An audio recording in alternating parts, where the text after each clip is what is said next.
तो फाइनली कल बीटीएससी की वेबसाइट पर आप लोगों के लिए लैब असिस्टेंट की जो वैकेंसी आई हुई है उनका प्रॉपर सिलेबस मिल गया है, जिससे आप लोगों को एक पर्टिकुलर डायरेक्शन पढ़ाई की मिल चुकी है। और आपने एक चीज नोटिस की होगी, देखो ये वही कॉमन सिलेबस है जो मैक्सिमम कंपटीशन के लिए ऑलरेडी आप लोग पहले से पढ़ते हो। मतलब जो आप एसएससी जेई, आरआरबी जेई या किसी अदर एग्जाम के लिए जो टेक्निकल सिलेबस पढ़ते हो ना, ये वही लगभग मिलता जुलता सिलेबस है। जैसे कि हम सिलेबस की बात करें, मतलब यहां पर इस बार ऐसा नहीं हुआ है जैसे बीटीएससी जेई के केस में क्या हुआ था, प्रॉपर तरीके से सिलेबस मेंशन नहीं किया था और आपको पढ़ाई के लिए प्रॉपर डायरेक्शन नहीं मिल पा रहा था। बट लैब असिस्टेंट की वैकेंसी में उन्होंने क्या करा है, आप लोगों को पता चल चुका होगा, कल प्रॉपर तरीके से सिलेबस को मेंशन कर दिया गया है, जिसमें कंस्ट्रक्शन मटेरियल एंड मैनेजमेंट का सिलेबस है, सर्वेइंग है, ट्रांसपोर्टेशन है, सॉइल मैकेनिक्स है, वही सब सब्जेक्ट जो आप पहले से पढ़ते हो, फ्लूइड मैकेनिक्स है, इन्वायरमेंटल इंजीनियरिंग है, इरिगेशन इंजीनियरिंग है, कंक्रीट टेक्नोलॉजी, और हम बात करें इसमें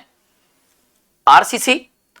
steel design, theory of structure और इंजीनियरिंग ड्राइंग। मतलब ये वो कॉमन सिलेबस है जो आपने शायद आरआरबी जेई, एसएससी जेई या किसी अदर एग्जाम के लिए टारगेट किया होगा। तो देखो टेक्निकल में वो सब आने वाला है जो आप पहले से पढ़ रहे हो। अब और किस चीज का आपको मोटिवेशन चाहिए, अब इसका तो सिलेबस भी मिल गया। और एक और चीज मैं आपको बता दूं, आप मानकर चलना लगभग ऐसा ही सिलेबस रहने वाला है,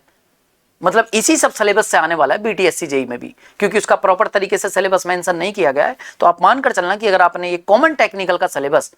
कवर कर लिया है तो आप टेक्निकल के क्वेश्चन को एग्जाम में सॉल्व करके आ जाओगे। अब वो स्टूडेंट जो पहले से इस सब सिलेबस को पढ़ना शुरू कर दिए थे, क्योंकि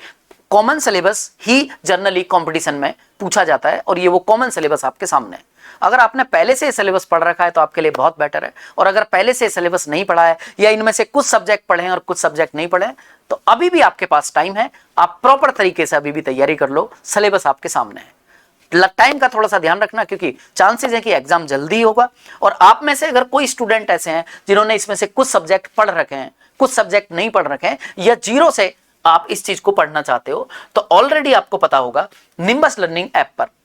आप लोगों के लिए बीटीएससी जेई लैब असिस्टेंट के लिए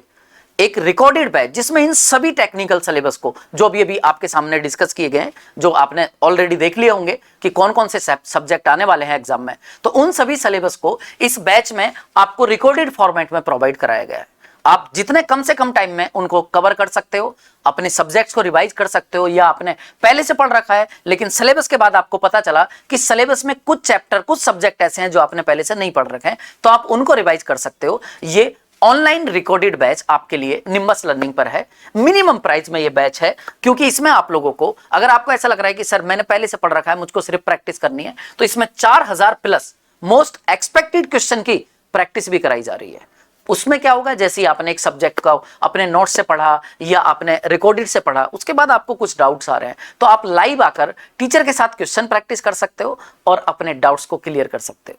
और लग जाओ अपनी तैयारी को और बेहतरीन बनाने में।